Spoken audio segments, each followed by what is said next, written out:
Hi, my name is Scott, and I'm talking to you today about Crafted for Excellence. I've had many people ask me, you know, how'd you think of Crafted for Excellence? What was your mindset in Crafted for Excellence? How did it come to you?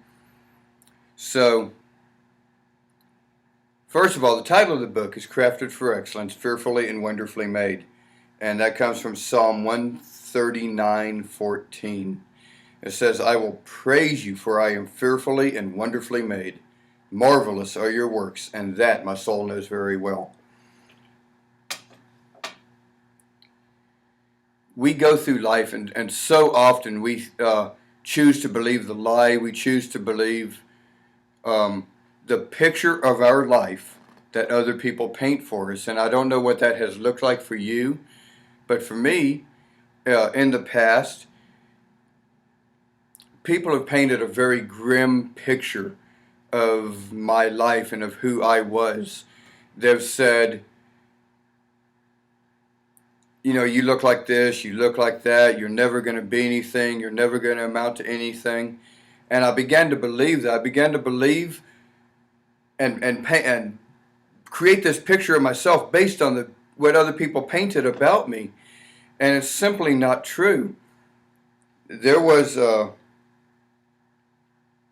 video, and people who know me know that I'm a geek and a cartoon fanatic, and I like VeggieTales. And one of my favorite VeggieTales was called A Snoodle's Tale. And this talks about this one particular Snoodle, and he's having a hard time, and all the other Snoodles in the village and in the city, his little community, were picking on him. They're painting these pictures of him, saying, this is what you look like to us, and we don't want you to ever forget that. Never forget what you really are, and this picture is going to help you know that. And so he gets weighed down by these negative images and these negative pictures of himself so that he can hardly move. He's slumped over, his heart is sagging, and he leaves town and he finds somebody who tells him the truth about him. Let's go ahead and watch that clip, shall we? Are you blind? I'm puny. I'm silly. I'm not all that smart. I can't use my wings, and I'm no good at art. The stranger leaned down with a pain in his heart. Who told you these things? He asked. How do you know? These pictures I have in my pack tell me so. The small Snoodle sniffled and started to go. First, if you please, let me look at this art. That makes your pack heavy and weighs down your heart. Then, picture by picture, he unpacked the bag that bent the poor Snoodle and made his wings sag. Dear boy, said the man. These look nothing like you. Then into the fire the pictures he threw. He rose from his chair, saying, Wait there, you'll see that what you need most is a picture from me. The Snoodle sat patiently, sipping his tea. Then from a room in the back he returned and said, Dear little Snoodle, it's time that you learned what you really look like. And he threw off the sheet, and what the boy saw warmed him right to his feet. The boy in the portrait looked older and strong, with wings on his back that were sturdy and long, and a look in his eye both courageous and free. Sir? asked the boy. Are you saying that's me? I like to believe it, but sir, I'm afraid to. But I know who you are, the man said, for I made you. I built the tower and set it in motion.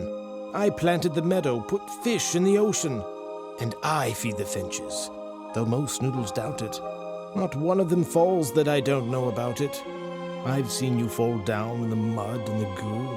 I've seen all you've done and all you will do. I gave you your pack and your paints and your wings. I chose them for you. They're your special things.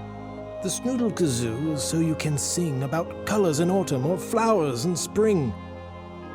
I gave you your brushes in hopes that you'd see how using them you could make pictures for me. Most of the Snoodles, the old one said sadly, just use their paints to make others feel badly. The young Snoodle pondered the things he'd been told, then wondering something, grew suddenly bold.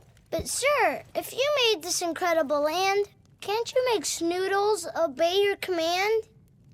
The big one smiled warmly, then said to the small, A gift that's demanded is no gift at all. With that, the small Snoodle reached into his pack and pulled out the picture he'd made 10 miles back. There are 4 lilies, sir, from over the bridge. The old one beamed bright and said, That's for my fridge. After the small Snoodle's picture was hung, the old one bent down to the face of the young. He said, Here's what you look like. Here's how I see you. Keep this in your pack and you'll find it will free you from all of the pictures and all of the lies that others made up just to cut down your size. And lastly, your wings. You know what they're for. But not just to fly, son. I want you to soar. Wow, that's powerful, right? What I like about this imagery is that the character who is portraying God in this clip is saying, what you need most is a painting from me. What you need most is a picture from me. And with Crafted for Excellence, that's what my hope is to deliver. I hope to deliver to you a picture of who God says you are. I hope to give you a lighter painting. I hope to give you something that will help you soar and forget about the lies and forget about the negativity. And I want to help heal the impact that those negative and hurtful words may have had on your life.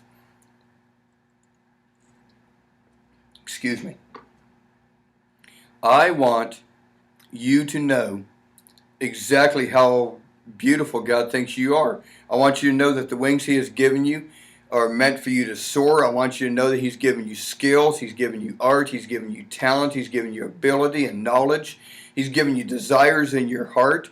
And those are gifts. Those are to fulfill your calling. Those are because God has such a calling on your life. He has such a calling on my life. He has such a calling on each of our lives. And we use our words and we use our skills to tear others down. And I want that to stop. For years, I had no idea who I was. I had no idea who I actually was intended to be. I was in ministry. I was serving in the church. I was in leadership. And I had no idea who God said I was. I had no idea the truth that God said about me. I knew that God loved you. I knew that God said you were beautiful. I knew that God said everybody else was beautiful and amazing, but I had no clue that I had value. I had no clue that I was priceless and not worthless.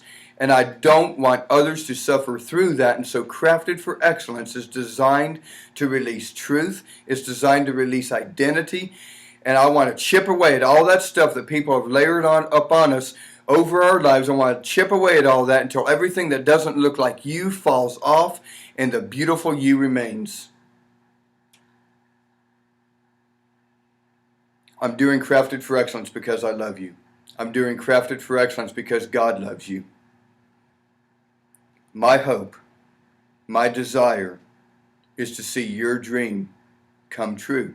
And I know it sounds cheesy, but it really is. It's true. And I believe that we can chip away at the crime. We can chip away at issues such as abortion, etc. And these issues that are steeped in such dark and deep sin. I think a lot of it's rooted in an identity crisis. We don't know who we are. We don't know who Christ has designed us to be.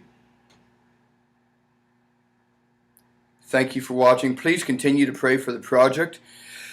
The book is coming out very, very soon.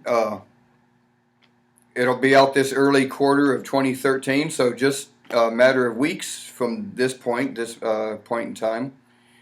Thank you for watching. I love you. God bless you.